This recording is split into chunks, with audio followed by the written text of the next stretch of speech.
Coucou les amis, bienvenue pour l'interprétation des transits du moment, donc au moment où je fais la vidéo sur le thème de l'Ukraine. Donc à l'intérieur vous avez le thème astral de l'Ukraine et à l'extérieur en orange on a les transits du moment. J'avais déjà analysé le thème de l'Ukraine mais aussi de la Russie. Effectivement j'avais expliqué que ça allait être tendu et le thème de la Russie notamment donne une énergie de guerre très importante. Le thème de l'Ukraine déjà tout seul, c'est un thème qui apporte beaucoup de violence et d'agression.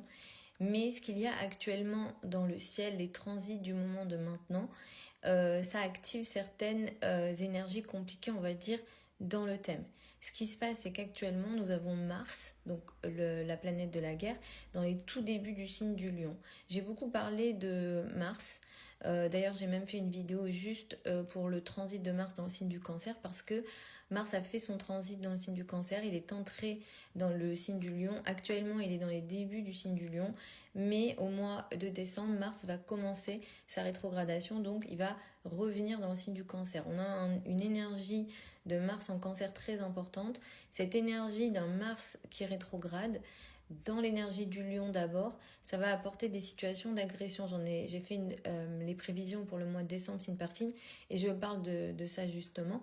Actuellement, ce Mars, dans les tout débuts du signe du Lion, vous le voyez, alors mon doigt n'y va pas, mais il est sur le chiron natal du thème de l'Ukraine.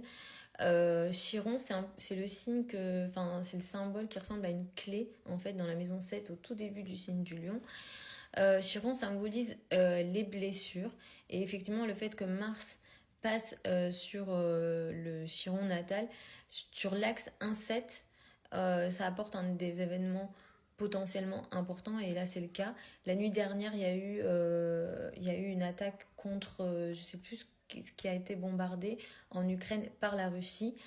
Suite à ça, les États-Unis ont donné l'autorisation à l'Ukraine d'utiliser des missiles longue portée. Donc j'ai déjà beaucoup parlé des potentialités de guerre dans les années qui arrivent et on sait, nous les astrologues, que à partir de 2025, on a des risques de guerre mondiale importante avec notamment le passage d'Uranus dans le signe du Gémeaux. Il faut savoir aussi que le thème de la France est très activé, notamment en 2026. Je ferai peut-être une vidéo juste pour ça. Mais dans ce cas très précis, Mars qui passe sur le Chiron natal active l'opposition qu'il y a avec Saturne en face. Donc ça crée des situations d'agression et de blessures et des énergies comme ça très très conflictuelles. La maison 7, c'est les agressions directes. Dans les prédictions que moi je peux faire par rapport à la situation actuelle, c'est que je pense que cette situation-là, elle démarre là maintenant, mais qu'elle va s'intensifier et devenir beaucoup plus compliquée cet hiver. Ça va durer, je pense, au minimum jusqu'à l'automne 2025, mais avec une intensification, une complication très importante cet hiver, notamment décembre, janvier et février, qui seront beaucoup plus graves à mon sens. Et effectivement, comme Mars va revenir dans le signe du Cancer, j'en ai déjà beaucoup parlé, mais Mars dans le signe du Cancer, ça augmente le nationalisme et ça augmente le sentiment de protection des frontières et protection de la nation, entre guillemets.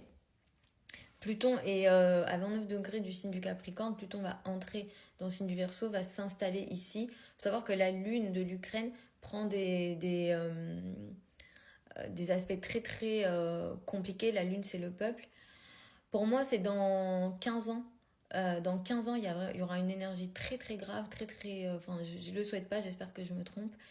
Mais il y a une énergie très conflictuelle dans 15 ans pour la Russie, pour l'Ukraine, pardon. Donc même si ils arrivent à passer au-dessus et ils arrivent à bien gérer cette guerre, dans 15 ans, il se peut que ça recommence avec une énergie cette fois-ci beaucoup plus compliquée et potentiellement beaucoup plus difficile à gérer. Et ici notamment, Uranus, qui est vraiment dans la 4, de toute façon ça crée ici de l'instabilité. La 4, c'est le foyer, le territoire. Donc là, on est parti quand même pour quelques années à mon sens. Voilà les amis, je vais voir si je vais faire aussi le thème de la Russie si ça vous intéresse. Je fais pas ce genre de vidéo pour dire que j'ai raison. J'en avais déjà parlé à d'autres moments aussi, dans d'autres vidéos, mais c'est bien de réactualiser, de revoir les thèmes parce que de toute façon, les transits bougent. Si vous avez des questions à me poser, n'hésitez pas, vous avez l'espace commentaire, vous avez aussi mon adresse email. Pour celles et ceux qui veulent une consultation privée, vous avez toutes les infos sur le site internet, vous avez aussi les liens sur le profil. Pour celles et ceux qui veulent apprendre l'astrologie avec moi, la prochaine session de formation démarre en janvier 2025. Vous avez les modalités d'inscription et le programme sur le site internet également. Je vous embrasse et je vous retrouve lors d'une prochaine vidéo.